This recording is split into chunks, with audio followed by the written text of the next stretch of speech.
नमस्कार दोस्तों, आप सभी का बहुत बहुत स्वागत है इंडियन डिफेंस न्यूज की डिफेंस टॉक सीरीज में,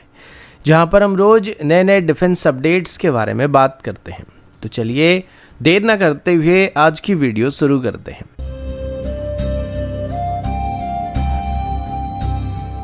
आज की पहली अपडेट डीआरडीओ के अस्त्र मार्क 2 मिसाइल को लेकर है। रिसेंटली डीआरडीओ की तरफ से बात ऑफिशियली कंफर्म कर दिया गया था कि अस्त्र मार्क 2 मिसाइल की रेंज को अभी 160 किलोमीटर से बढ़ाकर 200 किलोमीटर या उससे ज़्यादा तक एनहांस किया जा रहा है। और इसी बात को लेकर काफ़ी सारे कन्फ्यूजन भी क्रिएट हुए थे, जिसके बारे में हम पिछले वीडियोज में बात कर चुके हैं। लेकिन अभी तक सबसे बड़ा सवाल वही था कि अस्त्र मार्क 2 मिसाइल की रेंज को अगर इंक्रीज किया गया तो किस तरीके से इसको इंक्रीज किया गया। इसके बारे में अभी तक डीआरडीओ की तरफ से कोई भी डायरेक्ट इन्फॉर्मेशन को पब्लिश नहीं किया गया था। तो कुछ मीडिया की तरफ से क्लेम कर दिया गया था कि अस्त्र मार्क 2 मिसाइल में अभी ऑपरेशन सिंदूर के दौरान रिकवर किए गए PL-15 मिसाइल की टेक्नोलॉजी का इस्तेमाल किया जा रहा है, जिससे इसकी रेंज बेहतर होने वाली है। लेकिन इस बात को लेकर एक दिन पहले ही डीआरडीओ की तरफ से इनकार कर दिया गया था कि अस्त्र मार्क 2 में कोई भी चाइनीज टेक्नोलॉजी का इस्तेमाल नहीं किया जा रहा है। अभी इसको लेके कुछ नए अपडेट सामने आ रहे हैं, जिसमें बताया गया कि अस्त्र मार्क 2 की इस नए वर्जन में dual pulse rocket motor trajectory shaping technology का इस्तेमाल किया जाने वाला है, जो कि इसकी रेंज को बूस्ट करने वाली है। अभी जो मॉडिफिकेशन किया गया वो मेनली इसकी डुअल पल्स रॉकेट मोटर के अंदर ही किया गया, जिसमें डीआरडीओ की तरफ से रिफाइंड प्रोपेलेंट फॉर्मुलेशन और ऑप्टिमाइज नोजल ज्योमेट्री का इस्तेमाल किया गया, ताकि मिसाइल ज्यादा थ्रस्ट को दे पाएगा और उसका बर्न टाइम बेहतर हो पाएगा। इसका मतलब ये हुआ कि अब अस्त्र मार्क 2 अपने टारगेट को और दूर तक एंगेज कर पाएगा, जो कि PL-15 मिसाइल को काउंटर करने में हमें मदद करने वाली है। अब बात करते हैं मिसाइल की फ्लाइट पाथ के बारे में, जो कि इसकी रेंज को बूस्ट करने में एक और मेजर रोल को प्ले करने वाली है। नए वर्जन में डीआरडीओ की तरफ से एक एडवांस ट्रैजेक्टरी शेपिंग टेक्नोलॉजी का इस्तेमाल किया जा रहा है, जिसमें मिसाइल पहले एक बैलिस्टिक आर्क में क्रूज करने वाली, जिससे फ्यूल को सेव किया जा सकता है, और फिर एंड फेज में टर्मिनल स्पिन में दोबारा इसको इग्नाइट किया जाने वाला है, यानी कि डुअल पल्स को इग्नाइट किया जाने वाला है, जो कि इसको टर्मिनल फेज में ज्यादा एनर्जी प्रोवाइड करने वाली है। और ये टेक्नोलॉजी कुछ हद तक अमेरिकन M120D एमरा मिसाइल के साथ भी मिलता जुलता है। कुल मिलाकर अस्त्र मार्क 2 मिसाइल का अपग्रेड इंडियन एयरफोर्स को 200 से 250 किलोमीटर तक की VR एंगेजमेंट कैपेबिलिटी को प्रोवाइड करने वाली, जो कि चाइना के PL-15 के काउंटर में एक मेजर स्टेप होने वाली है। अभी इंडियन एयरफोर्स की तरफ से इसकी 700 से ज्यादा यूनिट को अपने सर्विस में इनिशियली शामिल करने का प्लान बनाया जा रहा है, जिनको 2026 तक सर्विस में शामिल करने का प्लान किया जा रहा है। अगला अपडेट डीआरडीओ के VRD यानी vehicle research and development establishment laboratory की तरफ से। दोस्तों, डीआरडीओ के अंदर काम करने वाली vehicle research and development establishment की तरफ से अभी एक अनमैन्ड टरेट कॉम्बैट मॉड्यूल का डेमो दिखाया गया था, जिसे लेकर डिफेंस सर्कल में काफी एक्साइटमेंट दिख रही है। ये टरेट व्हील्ड आर्मर्ड प्लेटफॉर्म यानी WHAP प्रोजेक्ट में इंटीग्रेट किया जा सकता है, जो कि भारत का इंडिजिनस 8x8 आर्मर्ड प्लेटफॉर्म है। डेमो के दौरान ये क्रूलेस टरेट अपने एडवांस वेपन सिस्टम के साथ दिखाया गया था, जिसमें 30 mm स्टैंडर्ड की ऑटो कैनन के साथ साथ एक 12.7 mm स्टैंडर्ड की हैवी मशीन गन इसमें लगा हुआ था।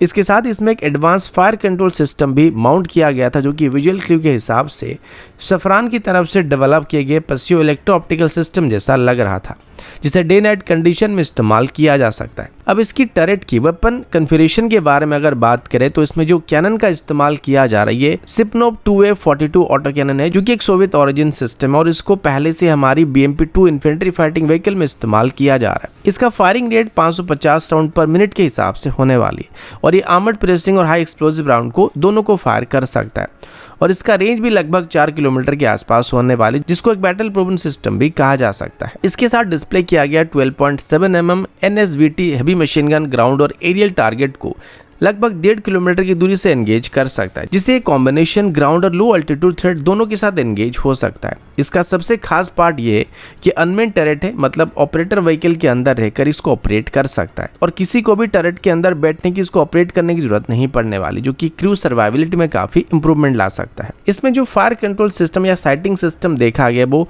पॉसिबली सफरान की पसियो इलेक्ट्रो ऑप्टिकल इन्फेट सिस्टम है, जिसमें laser range finder, stabilised view और थर्मल इमेजिंग को कंबाइन किया गया। ये सिस्टम हंटर किल ऑपरेशन को एनेबल करता है, मतलब कमांडर टारगेट को आइडेंटिफाई करता है और सेम टाइम पर गनर इसको फायर कर सकता है, यानी कि एमुनिशन को फायर कर सकता है। अब ये कैपेबिलिटी अभी तक से वेस्टर्न इन्फेंट्री कॉम्बैट व्हीकल में देखा जा सकता था, लेकिन अभी डीआरडीओ इसको इंडिजिनस सिस्टम में भी इंटीग्रेट करने वाली है। वीआरडी का मॉड्यूल एडवांस आर्मर्ड प्लेटफॉर्म यानी कि एपी प्रोजेक्ट में भी इस्तेमाल किया जा सकता है, जो कि एक मेजर कंपोनेंट हो सकता है। एपी प्लेटफॉर्म को अभी व्हील्ड और ट्रैक दोनों प्लेटफॉर्म में डेवलप करने का प्लान किया जा रहा है और दोनों में ये मॉड्यूलर टर्रेट सिस्टम फिट किया जा सकता है। एपी ट्रैक वेरिएंट में भी सिमिलर कॉन्फ़िगरेशन होने वाली, जिसमें 30 mm स्टैंडर्ड की गन, 7.62 mm स्टैंडर्ड की कोएक्सियल मशीन गन और 12.7 mm स्टैंडर्ड की रिमोट कंट्रोल वेपन स्टेशन इसमें मौजूद होने के साथ साथ इसमें anti tank guided missile launcher भी मौजूद होने वाली है। और इंटरेस्टिंग बात यह कि ये WHV प्लेटफॉर्म पहले से ही टाटा और महिंद्रा डिफेंस जैसे कंपनीज की तरफ से मैन्युफैक्चर करना स्टार्ट किया जा चुका है और रिसेंटली टाटा की तरफ से इस प्लेटफॉर्म की एक्सपोर्ट वर्जन को मोरक्को में शोकेस किया गया था। और अभी अगर इस नए टैरेट को इसमें इंटीग्रेट किया जाता है तो WHV व्हीकल की वेरिएंट को फायर सपोर्ट और इन्फेंट्री फाइटिंग रोल में भी इस्तेमाल किया जा सकता है, जिसे VMP-2 जैसे पुराने सिस्टम को रिप्लेस करने के लिए इस्तेमाल किया जा सकता है। अगला अपडेट इंडियन एयरफोर्स के MRSAM सिस्टम की तरफ से। दोस्तों, इंडियन एयरफोर्स ने ऑफिशियली अपने अपग्रेडेड MRSAM यानी medium range surface to air missile system को अपने सर्विस में शामिल करना स्टार्ट कर दिया है। ये quick reaction vertically launch supersonic surface to air missile system है, जो कि दुश्मन की एयरक्राफ्ट, हेलीकॉप्टर, ग्लाइड बॉम्ब्स और इवन इनकमिंग मिसाइल तक को इंटरसेप्ट कर सकता है। इस मिसाइल सिस्टम को डीआरडीओ और इजराइल की तरफ से मिलकर डेवलप किया गया और अभी इसकी लेटेस्ट अपग्रेडेड वर्जन को इंडियन एयरफोर्स के एयर डिफेंस ग्रिड में इंटीग्रेट करना स्टार्ट कर दिया गया।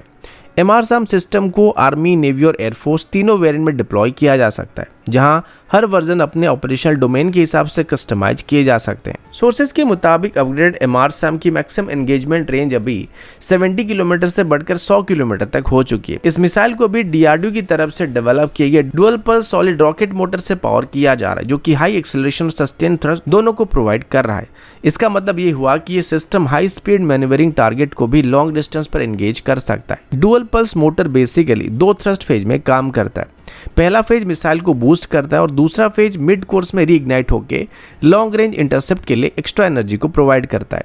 इस MRSAM की नो एस्केप जोन काफ़ी हद तक इम्प्रूव हो चुका है और अभी इस मिसाइल के परफॉर्मेंस को ECM जैमिंग के खिलाफ भी काफ़ी रेजिलिएंट बना दिया गया है। रिपोर्ट के हिसाब से 2024 में सैंक्शन होने के बाद इस अपग्रेडेड वर्जन में रिफाइंड एरोडायनेमिक और एक्सटेंडेड वन प्रोपेलेंट ग्रेन का इस्तेमाल किया जा रहा है और 2025 में इसका ऑपरेशनल डिप्लॉयमेंट शुरू कर दिया गया था। और अभी इंडियन एयरफोर्स के अदमपुर एयरवेज को रिसेंटली अपग्रेड किए गए MRSAM की पहली बैच को डिलीवर किया गया था, जिसमें 50 मिसाइल को डिलीवर किया गया और अभी इस surface to air missile system की फुल स्केल प्रोडक्शन को 2027 तक स्टार्ट करने का प्लान किया जा रहा है, जिसमें हर साल 500 यूनिट को बनाने का प्लान किया गया है। इसके अलावा भी सुनने को आया कि रिसेंट LOC कॉन्फ्लिक्ट के दौरान एक MRSAM बैटरी ने पाकिस्तानी गाइडेड रॉकेट को लगभग 98 किलोमीटर की रेंज पर इंटरसेप्ट किया था, जिसको इस सिस्टम की रियल वर्ल्ड वैलिडेशन कहा जा सकता है। इस दौरान मिसाइल ने पहले फेज में 25 किलोमीटर का अल्टीट्यूड गेन किया था और सेकेंड पल्स में ECM जैमिंग के बावजूद भी टर्मिनल फेज में जाकर टारगेट को एक्यूरेटली हिट किया था। यानी कि इसकी ट्रायल को किसी सिमुलेटेड टारगेट के खिलाफ नहीं बल्कि भारत की तरफ से डायरेक्टली पाकिस्तानी गाइडेड मिसाइल के खिलाफ इसको टेस्ट किया गया था और उसके बाद इसे अभी लार्जर नंबर में डिप्लॉय करने का प्लान किया जा रहा है। अगला अपडेट वेदर एरोनॉटिक्स की तरफ से। दोस्तों, दिवाली के मौके पर एक काफी इंटरेस्टिंग अनाउंसमेंट सामने आई है। Bengaluru based Veda aeronautics private limited की तरफ से अभी officially under water defence domain में अपना एंट्री अनाउंस किया गया और उनका पहला फोकस अभी anti submarine warfare training programme के ऊपर होने वाली है।